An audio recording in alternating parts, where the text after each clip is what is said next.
Bonjour, j'espère que vous allez bien. Il y a environ un mois, j'avais fait des essais avec divers produits de chez Temu. Des résines minérales qui se mélangent avec de l'eau. Donc j'avais fait avec ce produit, pardon, je vous le mets à l'endroit, résine Recreate, j'avais fait deux sous-verts. Celui-ci où j'avais essayé de faire un effet marbré, mais alors franchement c'est pas joli du tout, c'est pas joli. Et celui-ci donc où j'ai mélangé complètement mon pigment.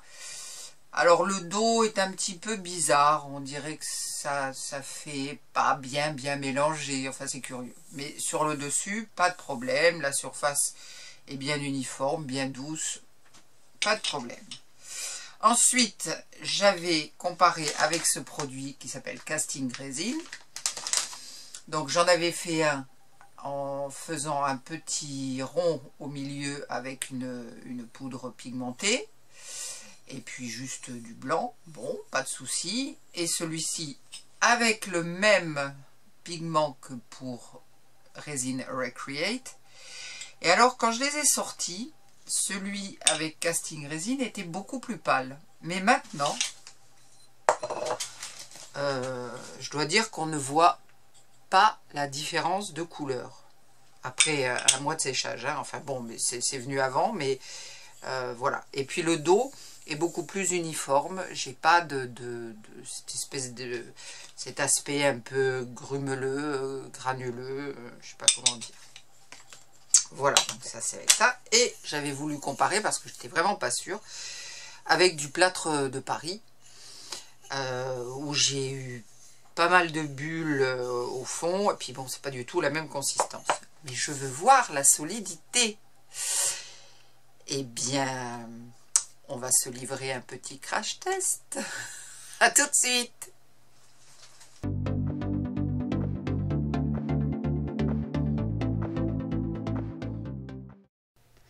Tout d'abord, je voudrais souhaiter la bienvenue à mes nouveaux abonnés. C'est très gentil à vous de vous joindre à moi. On va commencer avec le Resin Recreate. Je vais le lâcher de ma hauteur. Je fais 1,70 m. J'ai un carrelage extrêmement solide. Alors, voilà le Resin Recreate. Je lâche. Oups! En plein de morceaux autour du Casting Resin. Même chose, je le lâche de ma hauteur. Allez, hop. Et pareil, plein de petits morceaux. Bon, nous allons faire celui en plâtre de Paris. Bon, là, je n'ai pas beaucoup d'espoir, je vous le dis franchement. Allons-y. Et hop. Ah, il se casse en moins de morceaux quand même.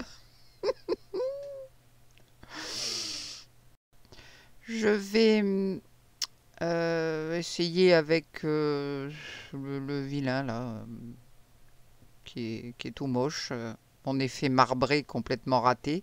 Et puis je vais essayer de trouver des sous-verts en gesmonite et voir un petit peu si ça casse de la même façon ou pas. Donc celui-ci là qui est vilain, je ne l'aime pas du tout. Et ben ça casse, voilà. Oh, j'ai du travail de balayage. Allez, maintenant, on va essayer la gesmonite et l'écopour. Je vais commencer par l'écopour. Voyons. Plein de bulles d'eau. Alors celui-là, il a été fait il y a longtemps. Hein. Et crac. Oups, un petit morceau. Oh mon Dieu. Celui-ci, c'est de la gesmonite. Bon, ça, c'est de la gesmonite où j'avais essayé un effet terrazzo qui n'avait pas marché. Bah, en tout cas, ça ne se casse pas. Mais je vais réessayer. En fait, comme il y a plein de petits morceaux de gésmonite dedans pour faire ce fameux effet terrazzo, je pense que ça le solidifie. Ouais. Ben, je vais essayer d'en trouver un tout simple, où il n'y a pas de petits morceaux à l'intérieur. Voilà, celui-là par exemple. Allez, je vais le lâcher. Hop. En deux.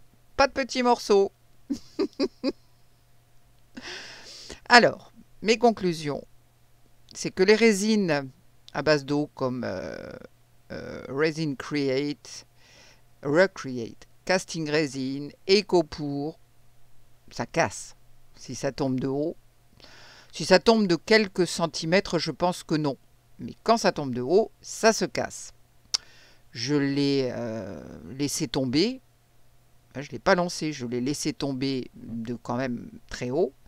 Donc, ça n'est pas incassable comme on pourrait le croire et comme on peut l'entendre parfois. Celui avec la gésmonite et cet effet terrazzo qui n'a jamais été jusqu'au bout puisqu'il faudrait que je ponce énormément, celui-là il n'a pas cassé parce qu'avec ce qu'il y a dedans, il est très lourd, très compact. Il est beaucoup plus lourd que l'autre, en gésmonite simple si je puis dire. D'une certaine hauteur, il a cassé aussi, celui en gésmonite simple, en deux seulement, pas en petits morceaux. Donc, ne croyez pas quand on vous dit que c'est très dur, que c'est quasiment indestructible. Ben non, ce n'est pas vrai, ça casse. Et je vais aussi vous préciser une petite chose. J'avais un porte-téléphone, un support de téléphone en résine qui datait de plusieurs années. Il ne s'est jamais déformé. Je n'ai jamais eu le moindre souci avec lui, c'est le seul d'ailleurs. Jamais de déformation au fur et à mesure du temps, avec la chaleur, les variations de température, rien. Et il y a peu, il est tombé, pas de très haut, hein, je dirais peut-être 50-60 cm à peine, et il s'est cassé en deux. Clac! Donc même la résine époxy n'est pas incassable.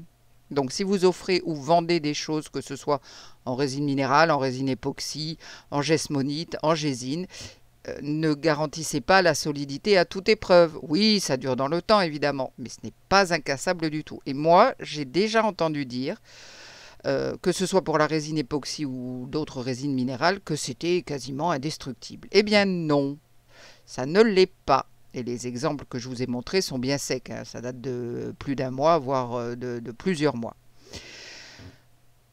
Donc voilà une petite chose de faite.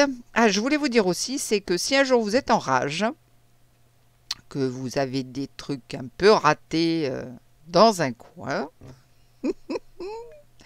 n'hésitez pas à les balancer par terre. Je vous assure, ça fait beaucoup de bien. Croyez-moi. On va se retrouver très vite pour de nouvelles aventures moins destructrices. J'espère que cette vidéo vous aura plu. En attendant, prenez bien soin de vous. Bye!